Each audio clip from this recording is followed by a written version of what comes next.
6. Sud Radio, les clés d'une vie, celle de mon invité. Vous êtes double et même plus encore, et pourtant vous êtes unique. Vous pourriez avoir comme devise « Il y a de la voix ». Bonjour Luc Hamet. Bonjour Jacques. Alors, à partir de ce soir, au Théâtre Edgar que vous dirigez, il y a Ciel, ma belle-mère, on en parlera tout à l'heure. Oui. Vous êtes effectivement double à cause de vos voix, mais vous avez aussi un parcours, une voix particulière qu'on va évoquer à travers des dates. Et la première date que j'ai trouvée et qui vous concerne, Luc Hamet, c'est le 9 novembre 1983. Ça vous dit quelque chose ? Écoutez ceci. Enfin récré à deux. Car Dorothée est absente ce jour-là pour une émission de Noël, et qui apparaît sur un toit ouvrant une fenêtre, c'est Luc Hamet. Ouais, ça a été difficile avec l'équipe, parce qu'ils se sont tous demandé si j'étais le fils de Mitterrand, puisqu'à l'époque c'était notre président. Oui. Parce que Jacqueline Joubert m'avait choisi comme à son habitude en faisant un casting, en disant il est super, il est génial. Et j'ai été imposé à toute l'équipe. Et c'est vrai qu'à l'époque il y avait un garçon qui s'appelait Willy, Oui. qui aujourd'hui s'appelle William Lémergie, qui s'est dit mais c'est qui celui-là ? Donc pour mon baptême du feu, première télévision indirecte, remplacé Dorothée, j'ai pas eu que des copains. Oui, et William Lémergie, puisque vous en parlez, à cette époque-là, il chantait. Rond comme un ballon et plus jaune qu'un citron, c'est du Pac-Man. Car on a oublié, Gentil petit bonhomme, il a poursuivi chanté par les Pac-Man, fantômes, le c'est premier du personnage des jeux vidéo. Mais tout à fait, c'était à cette époque-là. Voilà. Alors que vous avez ensuite participé à bon nombre d'émissions de télévision. Il y a eu l'Académie des Neufs, où on n'a pas arrêté de vous voir. Ouais, ça c'était super sympa parce que j'étais avec mes pères. J'étais avec Francis Lax, avec Gérard Hernandez, avec tous ces gens que j'adore, mon Roger Carrel, Micheline Dax, qui m'ont appris le métier de faire des voix de dessins animés et de cartoons. Voilà, on va en reparler. Alors, il y a aussi une télévision très particulière où vous êtes à côté de notre ami André Berkoff. C'est à vous, avec Joseph Poli, qui vous interviewe sur Ding Dong. Ah, sur Anna Barbera Ding Voilà. Dong. Et c'est Berkoff qui fait le débat, c'est quand même assez étonnant. Sur Ding Dong. Alors, je m'en souviens plus du tout. Et donc, vous avez une chemise bleue, c'est la première fois qu'on voit avec cette chemise bleue. Et à l'époque, vous présentez à 10h30 les dessins animés d'Anna Barbera, Luc Hamet. Voilà, c'est ça. C'était de 90 à 96. Ça s'appelait Anna Barbera Ding Dong avec Scooby-Dooby-Dooby-Doo. Il y avait tous les dessins animés d'Anna, Joe Barbera et William Hanna. C'est Rock et Belles Oreilles, Les Pierres à Feu, Capitaine Caverne et son fils. Il y avait tous ces dessins animés-là. Oui, et il y avait Tom et Jerry, première création de Anna et Barbara en 40, avec Ouais. Faites chauffer la colle. Et ce qu'on ne sait pas, c'est qu'en fait, Tom et Jerry sont nés, c'est une allusion aux soldats américains et aux soldats anglais pendant la guerre. C'est-à-dire les soldats anglais étaient surnommés Tommies, et les Jerry, c'était les soldats anglais et américains pour désigner l'ennemi allemand. Ah bah ça, voilà, vous me l'apprenez, je ne savais pas du tout. Alors, il y avait donc ces émissions, et parallèlement, Luc Hamet, vous faisiez des sketchs. Et car le spectacle, c'est votre passion depuis vos très jeunes années au Havre. Tout à fait. Je suis fils d'ouvrier. Je suis vraiment pas un enfant de la balle, mais c'est une vocation. Je sais pas. Moi, je suis pas prêtre, mais je sais pas ce que c'est que la vocation pour aller à l'église. Mais moi, vraiment, depuis aussi loin dans mes souvenirs, j'ai voulu être acteur, comédien, et j'ai commencé à déconner, à faire rire mes classes. Mes pauvres maîtresses ont beaucoup souffert parce que j'étais le trublion. Voilà, j'ai commencé avec mes copains à déconner toute la journée en classe. Oui, et en même temps, vous aviez le sens des affaires, puisque l'entrée, c'était 10 centimes à chaque fois. Ouais, mais ça, c'est mon côté producteur. Je savais pas ce que c'était qu'être producteur à l'époque, mais quand je faisais des spectacles de marionnettes, j'étais tout petit. Il y avait déjà des petits panneaux. Les marionnettes, elles avaient des petits panneaux avec Maminova. Et donc oui, j'ai toujours eu la fibre du spectacle général, en fait. Et puis, il y avait le collège Raoul Dufy au Havre, puisque Oui. Raoul Dufy est du Havre, et le lycée François Ier, qui est cité par Raymond Queneau dans deux vers du Chêne et Chien. Et le lycée François Ier, je ne sais pas si vous le savez, Luc Hamet, a eu deux enseignants prestigieux, Raymond Aron et Jean-Paul Sartre. Oui, Jean-Paul Sartre, je savais, oui, bien sûr. Et votre premier one-man show à l'époque, je crois que c'est devant 25 personnes dans la région. Oui, c'était les centres de loisirs et d'échanges culturels. À l'époque, Le Havre était la plus grosse ville communiste. Il y avait 14 salles de spectacle dans Le Havre, et on m'a demandé de faire la première partie de Roland McDan, qui était un inconnu à l'époque, et 6 mois après, il a explosé avec le Collaro Show. Oui, et d'ailleurs, il vous a conseillé de faire ce métier, Roland McDan. Il m'a dit, toi, t'es fait pour ça. Et qu'est-ce que vous faisiez comme spectacle à l'époque? Un amalgame de sketchs que je piquais sur une radio concurrente de Sud Radio, pour ne pas la nommer, Europe 1. J'écoutais des sketchs avec un mini-cassette. J'enregistrais les sketchs de Zouk, notamment, parce que j'étais un dingue de Zouk, que j'ai eu la chance de voir au Théâtre de l'Hôtel de Ville au Havre. J'étais tout petit et ça a été un choc. C'est vraiment, Zouk, on l'a un peu oublié aujourd'hui, mais elle est fabuleuse. Exceptionnelle. Bah oui, on l'a oublié, bien sûr. Mais à l'époque, c'était tellement original. Et c'était « Oh, une fourmi, tu vas où la fourmi? Tu vas à l'école? Clac !» Et il y a une chose qu'on a oubliée de Zouk, sa dernière apparition, c'est dans le clip de Mylène Farmer. Elle joue la magicienne dans le clip de Sans contrefaçon. Mais vous avez des anecdotes totalement démentes. Vous le saviez pas? Non, du tout. En revanche, je sais aussi que vous avez une passion pour votre région natale, Le Havre, et notamment pour un endroit fabuleux qui a vraiment plu aux peintres, c'est la baie de Sainte-Adresse. Ah oui, c'est absolument magnifique. Les Havrais, pendant très longtemps, n'ont pas aimé leur ville. Je crois que ça a beaucoup changé. C'est peut-être parce que je suis parti du Havre. Oui. Et moi, j'y vais vraiment avec beaucoup de plaisir parce que je trouve que cette baie avec les ciels du Cap de la Hève, c'est absolument sublime. Qu'on soit après la pluie ou avant la pluie, c'est très très beau. Oui, et le père et la mère du général de Gaulle sont enterrés à Baie-Sainte-Adresse parce qu'ils sont morts là-bas. Oui, tout à fait. Alors ça, c'était le passé, et puis il y a eu le futur, mais le futur, on va en reparler aussi dans quelques instants d'une autre façon, à travers une date, le 30 octobre 1985. A tout de suite sur Sud Radio avec Luc Hamet. Sud Radio, les clés d'une vie, celle de mon invité Luc Hamet.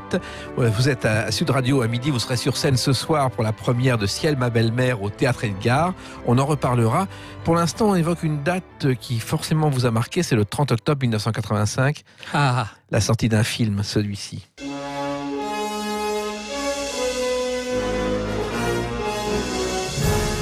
Retour vers le futur. Hé, Doc! Car vous êtes la voix de Marty McFly. Eh oui. Comment c'est né ça? Je crois que c'est à cause de Michael Jackson. Oui, tout à fait, vous êtes incroyable. J'avais passé un essai, Jenny Gérard, qui était la plus grande directrice de plateau de doublage à Paris, recherchait un comédien qui ait une voix très légère pour doubler Michael Fox. Non, justement. Oui, c'était pas lui au départ. Non, c'était... Elle cherchait pour le film Le Magicien d'Oz, oui, une voix pour notre ami Michael Jackson. Et en fait, j'ai passé des essais. Elle m'a dit, mais c'était super. Donc, j'ai doublé Michael Jackson dans Le Magicien d'Oz. Et tout de suite derrière est arrivé ce film, mais comme un autre film, où elle me dit, oh, j'ai un personnage, mais c'est pile pour toi, tu lui ressembles, c'est dingue. Je passe un essai. Et puis, le reste, c'est fait. Ça part à Los Angeles. Bob Gale et Robert Zemeckis écoutent les essais et me choisissent. Et la folle aventure commence, puisque je crois qu'on me parle de ce film absolument 3 fois par jour depuis 35 ans. Mais comment ça se fait? Parce que c'est un phénomène, Retour vers le futur. Ah, c'est exceptionnel. On a fait en 2015, pour les 30 ans du premier film, Retour vers le Grand Rex, 2900 personnes par soir pendant une semaine. J'étais une rockstar. C'est-à-dire que quand je rentrais sur scène, les gens hurlaient. C'est totalement dément. Et alors, il y a une ambiance dans ces spectacles de fans, parce que c'est que des fans. Il y a une ambiance exceptionnelle. C'est que des gens bienveillants. C'est sympathique, c'est positif. Mais le film est positif. Il n'y a aucune violence dans ce film. Oui, d'ailleurs, il devait y avoir qu'un film au départ. Il y en a eu 3. Tout à fait. Vu le succès du 1, Bob Gale et Robert Zemeckis ont imaginé le 2 et le 3 plus tard, et c'est pour ça que c'est sorti beaucoup plus tard. Le premier 85, les deux autres 89 et 90. Alors il se trouve aussi que la voiture a eu beaucoup d'importance, et la voiture, un jour, devant le Théâtre Edgar, un soir, vous avez créé une émeute, Luc Hamet, avec cette voiture. Oui, parce que, pareil, la communauté de fans me demande s'ils pouvaient venir au Théâtre Edgar pour faire une soirée Retour vers le futur. Je leur dis oui. Ça a été sold out en une journée. Ils ont mis ça en vente en une journée, c'était sold out. Et c'est Jérôme Aurier, qui est propriétaire d'une super DeLorean, mais vraiment la copie intégrale du film, qui a organisé ça et qui a donc garé, pour me faire plaisir, la DeLorean devant le Théâtre Edgar. Il y a un pizzaiolo, j'ai cru qu'il allait perdre la vie. C'est-à-dire que quand il est arrivé à bride abattue, comme tous les pizzaiolos, sur sa mobilette et qu'il a vu devant le Théâtre Edgar la DeLorean, et il a fait « Oh putain la vache !» Et ça rend, mais les gens s'arrêtent, prennent des photos, c'est incroyable. Et la vache, d'ailleurs, c'est une expression de Marty McFly que vous utilisez régulièrement. Assez régulièrement. Oh la vache! Et alors, vous l'avez rencontré, Michael Fox, comédien? Malheureusement, jamais. Ça s'est jamais trouvé. Et c'est vraiment quelqu'un que j'aimerais rencontrer, pour qui j'ai beaucoup d'admiration.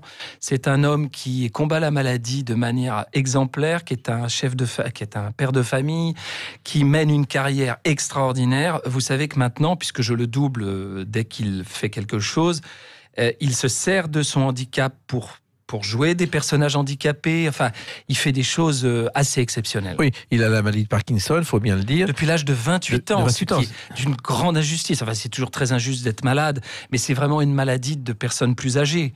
Et ce qu'on sait peu, Luc Hamet, c'est qu'au départ, il ne devait pas jouer ce rôle. C'est Eric Stoltz qui devait le jouer. Il l'a tourné 3 semaines. Oui, et il a été jugé trop vieux. Et finalement, Michael Fox, ça s'est arrangé parce qu'il faisait une autre série télé, Family Ties. Il a réussi à déplacer le planning. Voilà. Oui. Et il a réussi à tourner ce film sans imaginer ce que ça deviendrait. C'est-à-dire que ça a été les 3 films de sa vie, quoi. Hein. Alors, je l'ai doublé dans plein d'autres petites comédies très drôles, parce qu'il est toujours très bien. Mais c'est vrai que pour lui, c'est exceptionnel. Et vous allez aller encore plus loin, car vous organisez pour l'année prochaine, Luc Hamet, une tournée Retour vers le futur. Qu'est-ce que c'est que ça? Retour vers le futur show. Eh ben, on va faire cette grande fête de Retour vers le futur. Il y aura la DeLorean, le taxi du film. Il y aura mon amie Céline Monsara, qui n'est autre que la voix de Lorraine, qui est ma petite amie, mais aussi ma mère dans un épisode. C'est complètement dément. C'est elle qui m'appelle Pierre. Et je lui dis, mais pourquoi vous m'appelez Pierre? Et elle fait, mais parce que sur vos sous-vêtements, il y a marqué Pierre Cardin. Je trouve ça génial, mais ce film est extraordinaire. C'est l'histoire d'Alain Delon qui, rencontrant Luchino Visconti, la première fois, tout jeune, dit, ce type est extraordinaire, il a des bagages à ses initiales, LV, Louis Vuitton. C'est authentique. C'est ça, c'est exactement la même chose. Alors, cette tournée va avoir lieu, et donc ce personnage que vous avez doublé, finalement, c'est la suite d'une logique qui a débuté au temps où, au point virgule, vous jouiez Moi je craque, mes parents raquent. Un jour, Francis Lax est dans la salle, et vous voit prendre différentes voix sur scène. Dans ce mon premier one-man show, j'avais 20 ans, je faisais 10 sketchs et 10 voix différentes. Et Francis est venu, et à la sortie, il m'attendait et il me dit, jeune homme, vous devriez faire du dessin animé avec nous. J'ai dit, mais monsieur, moi je ne sais pas comment faire. On va s'en occuper, vous m'appelez demain, je vous dirai dans quel studio je suis, il n'y a pas d'école, vous allez venir avec nous et vous allez apprendre. Et quand je vous dis que Francis Lax et Roger Carrel sont mes parrains, c'est vraiment, ils m'ont pris, mais sans aucune raison, ils m'ont pris sous leur aile, et si aujourd'hui j'ai fait autant de doublages, c'est grâce à eux. Et pourquoi au départ autant de voix sur scène? C'était pour un sketch, pour plusieurs sketchs? C'était ma marque de fabrique, c'était comme ça. Moi j'adorais prendre la place des autres, j'adorais me mettre dans la peau des autres, je me suis même mis dans la peau de Roger Rabbit, c'est pour vous dire. Donc c'était vraiment en moi, c'est ma marque de fabrique. Alors Roger Carrel, Micheline Dax et les autres, Gérard Hernandez, sont très drôles. Le doublage, c'est quelque chose de très méticuleux, on ne sait pas exactement ce que c'est en coulisses. C'est une technique, c'est-à-dire qu'il ne faut pas seulement être comédien, il faut piger cette technique terrible de parler synchrone. Vous avez déjà vu ça dans les reportages à la télévision, on voit cet texte qui défile sous l'image, et qui défile à vitesse constante, et quand le mot passe la barre, il faut qu'on ait dit le mot, et quand le dernier mot de la phrase a passé la barre, il faut avoir fini de dire la phrase, et normalement vous êtes synchrone. Mais vous êtes synchrone si vous êtes dans le souffle de votre personnage, dans sa vitesse de son parler, sa respiration. C'est un travail de mimétisme avec le comédien que vous doublez. Et c'est pas facile, d'autant moins facile quand Micheline Dax et Roger Carrel sont là, car Micheline Dax était à l'époque la victime des blagues de Carrel. Oh, moi j'ai vécu des choses extraordinaires. Avec ces gens-là, on faisait des dessins animés de 26 minutes en 26 minutes. C'est-à-dire qu'avant de démarrer et de mettre le rouge, l'ingénieur du son disait « Attention, j'y vais ». Et Francis ou Micheline ou Roger disaient « Attention mes enfants, hein, celui qui se plante, il offre à bouffer à tout le monde ». Alors je peux vous dire que c'était la bataille entre eux au micro. Moi, je comptais les points parce que j'étais le plus petit dans tout ça, et c'était la bataille entre eux parce qu'ils se rajoutaient des choses. Ils rajoutaient des choses dans les off, c'est-à-dire là où on les voyait pas, ils arrivaient à rajouter une blague, mais inventée sur l'instant. C'était des génies. Et des blagues aussi en coulisses. Moi, je me souviens d'un jour où Gérard Hernandez, qu'on voit dans Scène de ménage avec Marion Gamme, un jour, sa femme nettoie sa voiture, dans la boîte à gants, voit un soutien-gorge. Et la réaction d'Hernandez dit, c'est Carrel. Et effectivement, c'est Roger Carrel. C'est Roger. Mais Roger faisait des blagues démentes.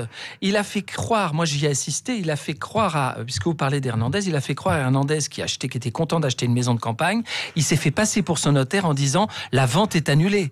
Hernandez est arrivé furieux sur le plateau, en disant, putain, merde, machin. Et Roger a fait, oh mon pauvre chéri, machin, et il lui a dit le poteau rose à la fin de la séance. J'ai cru que Gérard allait le frapper.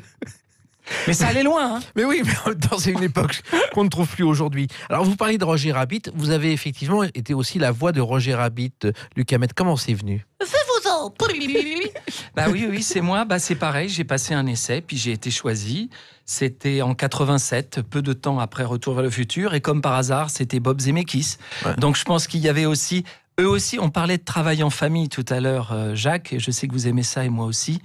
Il y a que la famille qui compte, et je pense que à un moment donné, j'ai fait partie de cette famille-là. J'ai eu au téléphone Bob Gale qui très gentiment me l'a dit en anglais, en disant, mais Luc, voilà, c'est pourtant des gens que je ne connais pas, mais on se connaît. Et Terry Gilliam a failli réaliser le film des Monty Python, il a refusé, et aujourd'hui il le regrette encore. Je le comprends. Et puis il y a eu Mozart. Alors, dans un genre différent, vous avez doublé Mozart au cinéma. Oui, le fameux rire de Mozart. Bah oui, c'est comme ça que j'ai commencé, je dirais. C'est terrible de dire ça, mais c'est la vérité. J'avais fait juste avant Karate Kid 1, avec Ralph Macchio, qui avait beaucoup de... Bah tiens, avec Roger Carrel dans le rôle de Monsieur Miyagi, oui. du sage japonais. Et j'ai passé un essai avec Jacqueline Porel, autre grande dame du doublage. Oui. Et elle me dit, j'ai un rôle pour toi, c'est ton rire. Bon, c'est vrai que j'ai un rire un peu tonitruant, mais enfin quand même pas celui de Mozart. J'ai passé les essais et je me dis, mais je suis trop jeune. Le comédien, il avait 30 ans à l'image. Moi, à l'époque, j'avais 22 ans. Je lui ai dit, mais Jacqueline, tu seras très bien. Et je me suis retrouvé dans cette aventure extraordinaire avec des comédiens exceptionnels, que ce soit en original et en français. J'avais des gens exceptionnels autour de moi. Et Jacqueline m'a accompagné et on a fait ce film qui est pour moi un souvenir exceptionnel. Oui, alors on entend votre voix sur Sud Radio, mais aussi à la télévision régulièrement dans cette série. Oui. 10 ans de travail, Luc Hamet. Alors, 10 ans de travail, je dirigeais cette série pour TF1 et je faisais la voix de Brandon. Et alors, cette série, elle est très importante dans ma vie, car aujourd'hui encore, je dors avec elle, puisque Kelly, ma femme, je l'ai rencontrée sur Beverly Hills, Emmanuel, ma femme, qui m'a fait trois beaux enfants, merveilleux enfants. Et un enfant et Kelly, voilà. Et un enfant de plus, c'est la nouvelle série de Beverly Hills que vous êtes en train de doubler et qui va être diffusée sur TF1. Le reboot de Beverly Hills que nous avons doublé samedi avec Emmanuel. Nous avons refait Jennifer Garth, Kelly Taylor et moi, Brandon Walsh. On a redoublé ça samedi. Ça va passer en fait sur TMC le 12 octobre. J'ai appris ça samedi sur le plateau. Les 3 premiers épisodes. Et ils ont fait un truc super. Moi, j'étais un peu impatient de voir ce que ça donnait. Bah écoutez, c'est vachement chouette. Le 12 octobre, on sera devant nos écrans. Et ce soir, on sera au Théâtre Edgar avec le 1er octobre 2019. On en parle dans quelques instants sur Sud Radio avec Luc Hamet. Sud Radio, les clés d'une vie, celle de mon invité Luc Hamet, 1er octobre 2019, aujourd'hui, à 19h ce soir au Théâtre Edgar, qui est à Montparnasse, boulevard Edgar Quinet, première de Ciel, ma belle-mère. Alors, c'est un fait d'eau, mais c'est pas un fait d'eau en même temps, Luc Hamet. Écoutez, c'est un fait d'eau qui s'appelait Le mariage de Barillon. C'est un fait d'eau que je connais depuis très longtemps parce que je suis fan et qui n'est pas toujours joué parce que moi ce qui m'intéresse c'est de monter des pièces qu'on redécouvre, monter la puce à l'oreille, j'adore la puce à l'oreille mais franchement c'est tout le temps, tous les ans. La puce à l'oreille, le fil à la patte et l'hôtel du livre de la chambre, c'est les 3 top 50 de fait d'eau. Voilà. Donc non, moi j'essaie de chercher un petit peu. J'avais déjà fait Monsieur Nounou au Théâtre Rive Gauche, et puis là, j'avais vraiment envie de faire cette pièce qui a un rôle exceptionnel de femme. C'est une belle-mère. C'est une belle-mère qui, à cause d'un employé de mairie à Vinay que je joue pour le plus grand bonheur de moi-même, parce que je m'éclate comme un fou, c'est ma récréation, mon personnage, Topo, se trompe sur l'acte, et c'est la belle-mère qui se retrouve mariée avec son gendre. Alors le maire, lui, il dit, écoutez, on est entre nous, on va déchirer l'acte. Et la belle-mère fait, ah non, moi ça me va très bien. Et c'est le point de départ de sa pièce, je vous laisse imaginer le reste. Avec des portes qui claquent. C'est totalement dément. On est 7 sur le plateau. Donc au Théâtre Edgar, vous voyez, vous avez les acteurs devant vous. Là, franchement, vous vivez tout ça à fond. Nous, on s'éclate comme des fous. J'ai une équipe de dingue. Autour de moi, c'est des gens avec qui j'avais joué ou que j'avais déjà mis en scène. Donc on est une bande de copains. Et autant vous dire que la mayonnaise prend. Oui, et sur Internet, d'ailleurs, sur votre site, il y a une bande-annonce qui donne vraiment envie de voir le spectacle. Il y a de la musique en plus. Mais oui, on chante. C'était une tradition chez Feydeau. Il n'y a pas beaucoup de Feydeau où il n'y a pas de chansons. Alors là, il n'y en avait pas. Et on en a rajouté, avec mon musicien habituel, Christian Germain, on en a rajouté 4. Voilà. Donc on chante. Alors, il faut savoir que Feydeau, lui aussi, était en avance sur son temps, on l'a un peu oublié. Dès qu'il y avait quelque chose de nouveau dans la technologie, il l'utilisait dans ses pièces. Exemple, dans La Main passe, il y a un magnétophone pour bâtir une scène, et à l'époque, c'était les prémices du magnétophone. Totalement. Et au même titre, dans les Feydeau, il y a souvent je sais que vous aimez ça, des rapports à l'actualité de l'époque. Dans Ne te promène donc pas toute nue, le bourgeois dont la femme est toujours déshabillée lui demande de ne pas passer devant la vitre parce qu'il y a Clémenceau qui habite en face. Et il y avait beaucoup de notions comme ça, de chansonniers finalement, dans les pièces de Feydeau. Et les lits tournants qu'on voit aujourd'hui dans les pièces, le premier à l'avoir utilisé, c'est Feydeau. Dans La Puce à l'oreille, il venait d'exister, le public ne les connaissait pas encore. Bien sûr, bien sûr, bien sûr. Alors, vous êtes sur scène, ce qui est une nouveauté, parce que vous avez différentes activités. Monter sur scène, il y a des années que ça ne vous est pas arrivé, Luc Hamet. Depuis que j'ai racheté le Théâtre Edgar et qu'il a fallu que je m'en occupe, que je le relance, que je le programme, et puis surtout, j'ai fait d'importants travaux, puisque j'ai cassé le mur entre le Café d'Edgar et le Théâtre d'Edgar pour en faire un théâtre de 132 places avec une scène de 8 mètres d'ouverture, qui est donc maintenant un vrai théâtre, qui n'est plus un café-théâtre. Ça m'a demandé beaucoup de temps et je ne pouvais pas tout faire.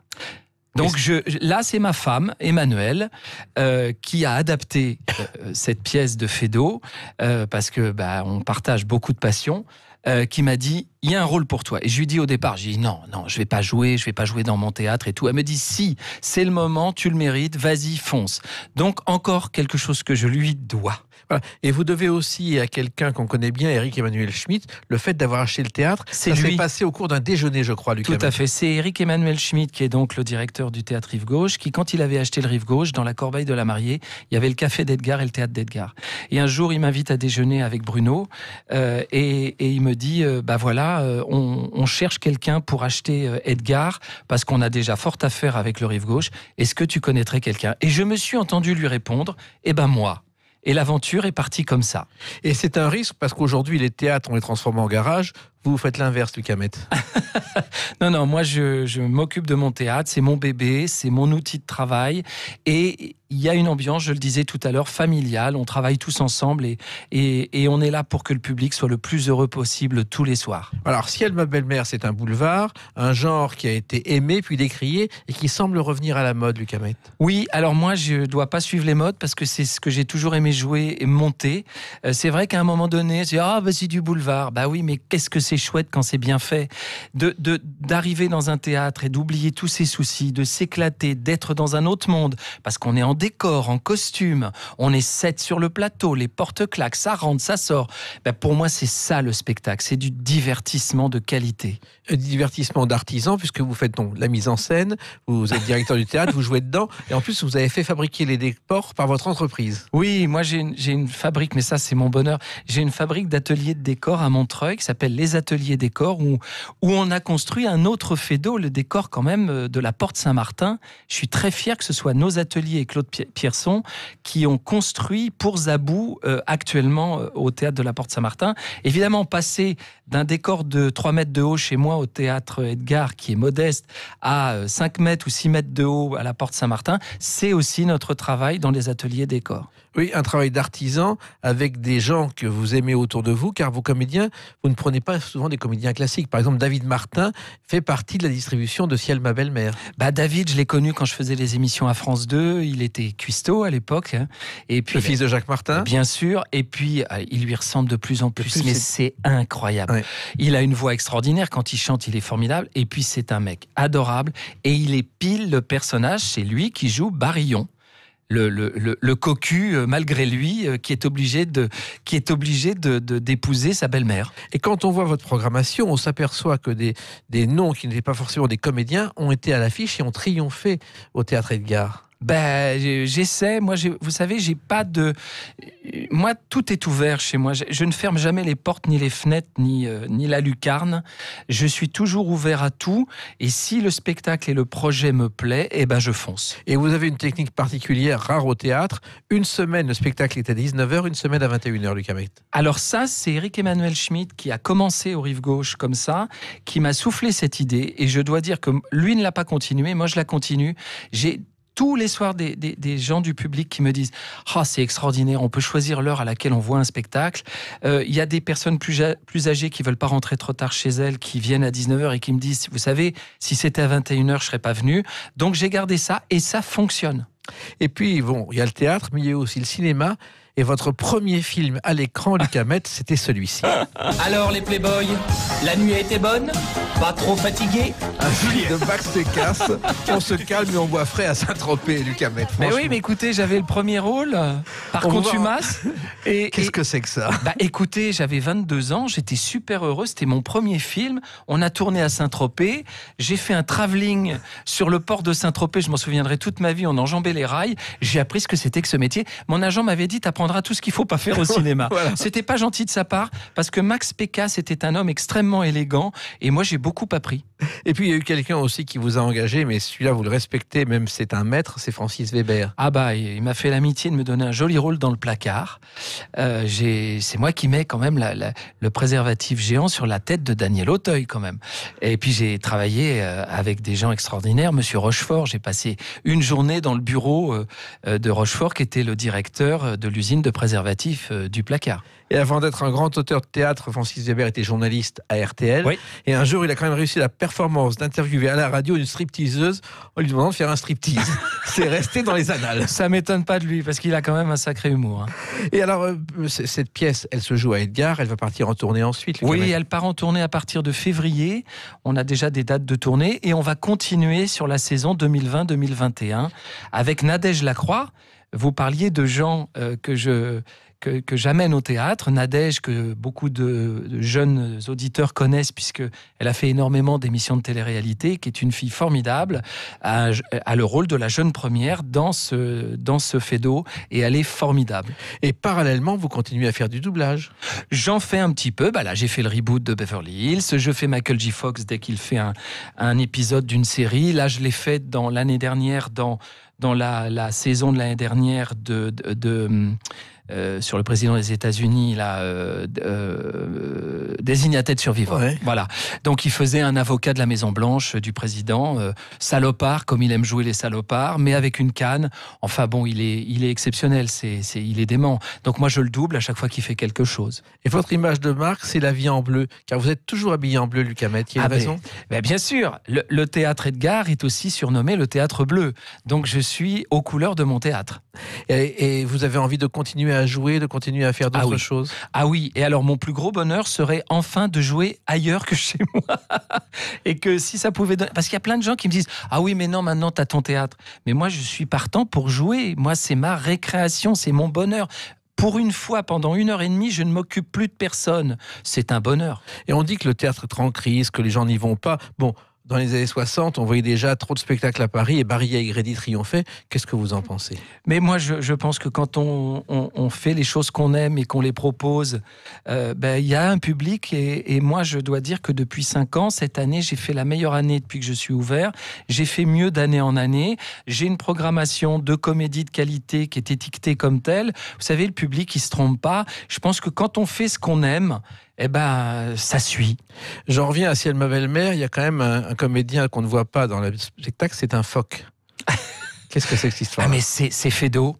L'ex-mari de la belle-mère, qui a disparu en mer, évidemment, dans l'acte 2, revient. C'est un pêcheur d'Islande.